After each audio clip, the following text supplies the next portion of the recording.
Hey there friends, in this video I'm going to be showing you how to add wipe transitions to your videos inside of DaVinci Resolve. So to get started, you're just going to want to open up your effects panel. You can find this by clicking on the effects button at the top left hand side of your screen. And here you should be able to see your toolbox. So you can go ahead and click on this small spyglass icon, and doing so should open up a search bar. Just go ahead and type in wipe. You can also go and browse through the video manually. That way you might also see some other transitions or effects that you might find useful.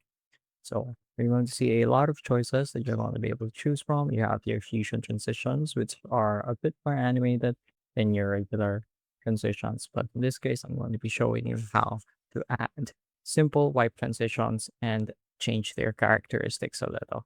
It's as simple as dragging and dropping them into your timeline.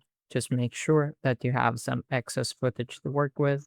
And what I mean by this is you're gonna want to make sure that you have some spare video, just like this. So as you can see, this is the full video, and then I had to turn it down. That way there are some frames for the transition to use. So a quick way you can do that is by using the trim edit mode right here, and then just clicking on the borders. And as you can see, you're able to very easily move which part of the video it is. You're very easily able to change which parts of the videos in your timelines are trimmed. Hey guys, quick one before we continue. You see, my team and I publish easy to use step-by-step editing tutorials to help you get things done every single day. And so if you're finding this video useful and would like to learn more, I would really appreciate if you go ahead and hit that subscribe button to show some support, give this video a like, and of course, so that you'll never miss out when we release videos coming out every single day. Now, let's continue.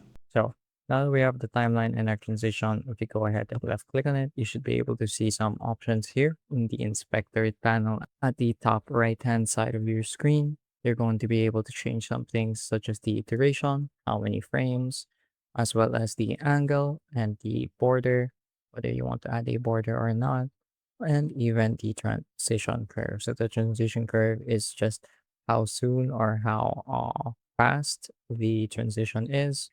And as you can see, it's reflected in the timeline as well. You can see that instead of a straight line, it got a small curve.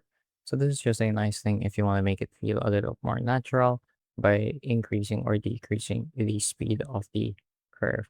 So let's leave it at that for now. I'm going to go ahead and also click on feather.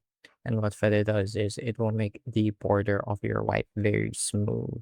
So if I add a feather, as you can see, the edge where the two videos meet starts getting blurred out, and it's much harder to tell where one video starts and where the other begins. You can also change the angle if you want it sideways. Let's say you want it going towards the right or maybe going towards the left, and that might be why you might wonder there's no particular direction wipe. There's just this one singular edge wipe. It's because you can change it here in the inspector panel. So let's say I want to make it 90 degrees. That way it pans in from the right. So there's our transition. It's very nice and very smooth. So go ahead and experiment with these settings as you see fit, and go ahead and put some practice. And that's pretty much it for this video. I hope I was able to teach you something new and something useful. And as always, thank you for watching.